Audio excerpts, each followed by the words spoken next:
Over to the Pine Bowl we go. Whitworth hosting Verne in this one, looking for a 2-0 start. Picked things up early on first quarter. They came out of the gates humming. This is Duke DeGaetano powering in for the score. Pirates off and running. Later in the quarter, let's get vertical. What do you say? Ian Colsty going up top for Nick Kirkus. Sweet grab there by 83. Whitworth just in a groove. How about some defense?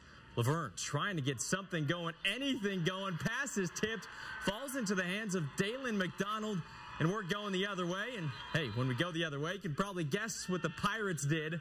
They scored. Colsty, plenty of time, finding DeGaetano again. High steps in for 6 more as the Pirates cruise at home. Final score 49-20. They move to 2-0 on the season.